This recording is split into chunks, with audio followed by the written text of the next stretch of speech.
l'œstrogène et stimulation, comment l'interpréter?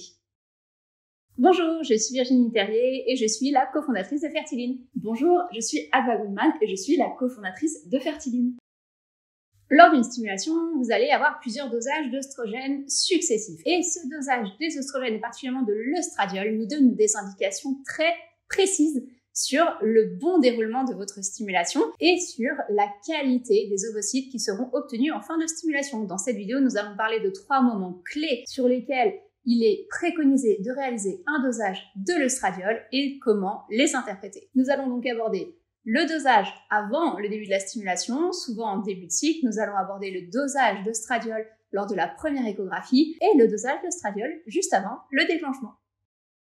Avant d'aborder les dosages spécifiques des différents moments de la stimulation et donc le dosage de l'œstradiol, je voudrais juste vous expliquer à quoi sert ce dosage d'œstradiol, pourquoi c'est pertinent de le regarder. Pendant une stimulation, vous allez être stimulé avec une hormone qui s'appelle la FSH. Le rôle de la FSH est d'entraîner une maturation de vos follicules. La follicule, c'est l'enveloppe en quelque sorte de l'ovocyte et c'est surtout la partie de l'ovocyte qui va entraîner une production hormonale, particulièrement une production d'œstradiol, et l'œstradiol que les follicules vont produire vont faire grandir les ovocytes, et donc si vos follicules produisent suffisamment d'œstradiol, eh bien l'effet bénéfique c'est que vos ovocytes vont maturer, vont grandir, vont être de plus en plus qualitatifs, et qu'à l'ovulation, ils seront matures et de bonne qualité. Cependant, si vos follicules produisent une quantité d'œstradiol qui est beaucoup trop basse, eh bien vous pouvez avoir des follicules qui grandissent mais avec des ovocytes qui ne vont pas suivre une maturation harmonieuse, qui ne seront donc pas d'une qualité optimale ou d'une maturité optimale au moment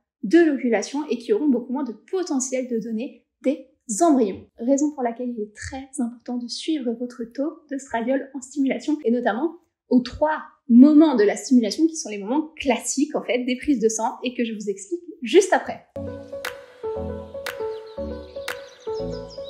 Lors d'une stimulation, il y a principalement 3 moments sur lesquels vous allez avoir un dosage d'œstradiol. Le premier moment, ce sera le J3, un moment entre J3 et J5 qui sera le premier dosage en général du cycle et qui va souvent se faire lorsque vous n'avez pas encore commencé la stimulation ou lorsque vous êtes en début de stimulation. Je vais toujours exprimer ce dosage d'œstradiol en nanogrammes par litre qui est l'unité dans laquelle je vais donner les valeurs pendant toute cette vidéo. Lors du dosage J3, on s'attend à un taux d'œstradiol qui soit au début relativement bas mais pas trop bas. Si il est trop haut, eh bien cela veut dire que peut-être on a beaucoup de follicules et qu'on a potentiellement un risque d'hyperstimulation ou de réponse trop importante à la stimulation. Et s'il est trop bas, ça peut nous indiquer que les ressources sont déjà relativement basses et peut-être qu'il va falloir les soutenir pour améliorer les résultats qu'on peut obtenir pendant la stimulation. Donc quel doit être ce taux à J3? Eh bien le taux idéal qu'on va attendre sur le premier dosage hormonal lors d'une stimulation est un taux au moins de 35, idéalement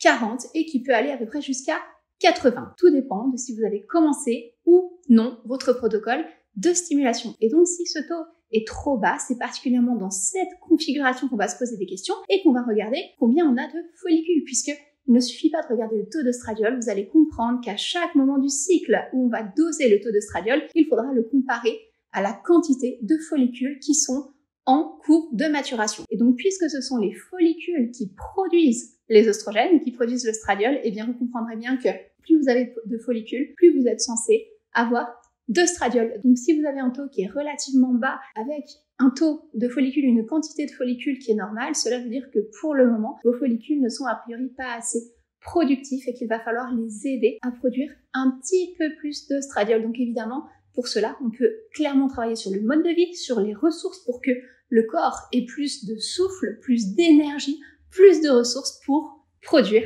de l'œstradiol et faire maturer les ovocytes. Le second taux d'œstradiol qui sera dosé au même moment que la première échographie. Cette première échographie, elle va survenir, on va dire, entre J6 et J8. C'est le moment où on commence à avoir des follicules qui décrochent, c'est-à-dire qu'on aura des lots de petits follicules et puis quelques follicules qui vont décrocher. Peu importe la quantité, mais ce qui est important, c'est de regarder effectivement combien de follicules sont passés peut-être au-dessus de 8-9 mm qui seront probablement les follicules qui vont continuer leur croissance, qui vont continuer à grandir, et de corréler ça au taux d'œstradiol, puisqu'à ce moment-là, vous allez également avoir votre dosage sanguin au niveau de l'œstradiol. Et donc, il faut savoir qu'à ce stade, on est censé avoir au moins une centaine de nanogrammes par litre d'œstradiol par follicule qui est en croissance. Alors, évidemment, parfois, quand on fait, par exemple, si on a un syndrome des ovaires polykystiques, on va se dire, c'est très très bien parce que j'ai beaucoup de follicules à la base, mais ces follicules vont aussi donner des taux d'œstradiol qui sont très élevés, qui représentent des risques. Et, à contrario, quand on a une insuffisance ovarienne, eh bien, on a peu de follicules à la base, mais ça a l'avantage de représenter moins de risques pendant la stimulation. Par contre, il faudra vraiment vérifier que ces follicules soient suffisamment productifs et qu'ils produisent suffisamment d'œstradiol pour donner des ovocytes matures. Et donc là, si on s'aperçoit que le taux d'œstradiol par follicule, donc encore une fois, c'est un ratio, est insuffisant, il sera vraiment important d'intervenir. Donc nous le faisons en permanence quand on a, dans le cadre de nos accompagnements, nous allons intervenir avec l'alimentation, nous allons intervenir avec la gestion du sommeil, la gestion du stress et aussi avec des complémentations spécifiques en fonction de ce ratio entre la quantité de follicules et la quantité d'œstradiol. Et donc c'est très très important, même si vous êtes actuellement sur votre première stimulation, de recueillir toutes ces informations pendant vos stimulations puisqu'elles sont extrêmement pertinentes. Et quand nous, on est dans nos accompagnements, dans nos suivis, ces informations, on va les récolter, on va les interpréter et ça va nous permettre d'amener de la lumière et d'accélérer vraiment les processus au bon endroit. Et ça, c'est très important parce qu'on peut avoir des maturations folliculaires qui vont finalement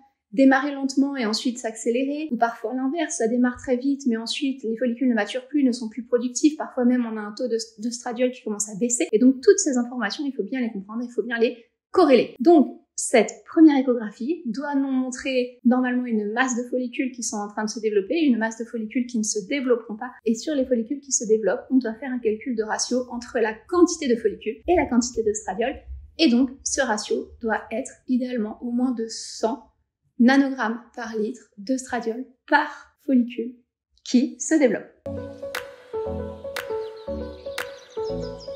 Le troisième moment sur lequel vous allez avoir un dosage de l'œstradiol, ce sera le dosage pré-déclenchement. La dernière échographie est le dosage pré-déclenchement. Donc là, on va en général avoir des follicules qui seront au-dessus de 14 voire de 15 mm sur cette échographie et on a un taux d'œstradiol qui est censé monter. Et là, même chose, on aura parfois des gros follicules, des petits follicules, on va surtout porter notre attention sur les gros follicules et à ce stade, on est censé avoir au moins, au grand minimum, plus de 200 nanogrammes par litre d'œstradiol par follicule qui est en train de maturer. Et l'idéal, c'est d'être plutôt autour des 250 ou des 300. Si on s'aperçoit qu'à ce stade-là, on a des follicules qui ont l'air matures, c'est-à-dire qui sont entre 15 mm et 20 mm et qui n'ont pas cette quantité de production d'œstradiol, eh bien cela veut dire que oui, les follicules grandissent, par contre, les ovocytes qui sont à l'intérieur risquent d'être immatures lors de la fonction puisqu'ils n'ont pas reçu suffisamment d'œstradiol pour soutenir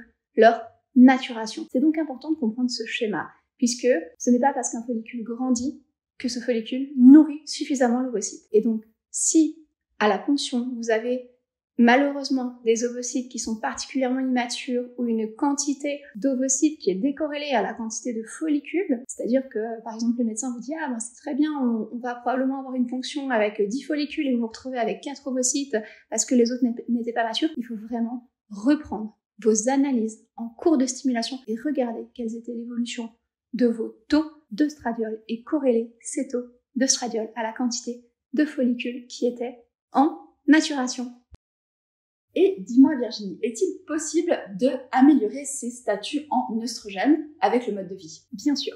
Alors bien sûr, parce que tout simplement, il faut comprendre que l'équilibre hormonal et notamment la quantité d'œstradiol et de progestérone sont fortement influencés par des molécules qu'on appelle les prostaglandines. Alors tout ça, ça a l'air très très compliqué, mais ces prostaglandines sont directement issues par exemple de la qualité des graisses qu'on va consommer dans notre alimentation. Donc vous l'aurez compris, vous modifiez la qualité des graisses, vous modifiez l'équilibre de vos prostaglandines et donc vous modifiez l'équilibre de vos hormones et particulièrement des œstrogènes et de la progestérone, de l'équilibre entre ces deux hormones. Donc dans tous les cas, l'alimentation, le mode de vie sont des outils précieux mais ultra précieux qui vont permettre d'influencer la quantité d'œstrogène ou de progestérone pendant un protocole ou même en dehors d'un protocole et qui vont nous permettre en fait de moduler un petit peu les résultats à la hausse ou à la baisse parce que parfois il va falloir abaisser un petit peu le niveau de l'œstradiol et des oestrogènes et parfois on voudra le pousser un petit peu plus et donc l'alimentation, le mode de vie sont d'immenses facteurs d'équilibre hormonal et sont d'immenses facteurs de rééquilibrage lorsqu'on constate que les taux qu'on a pendant une stimulation ou même en dehors d'une stimulation sont anormaux. Dans cette capsule, on vous a parlé des œstrogènes. Eh bien, nous vous conseillons d'aller voir notre autre capsule sur la progestérone et les 3 moments clés pour la doser. Si vous aimez nos vidéos, n'hésitez pas à liker, partager, commenter et vous abonner à notre chaîne. Si vous avez des questions sur nos programmes et nos accompagnements, n'hésitez pas à réserver un bilan de situation afin de parler avec une de nos ambassadrices.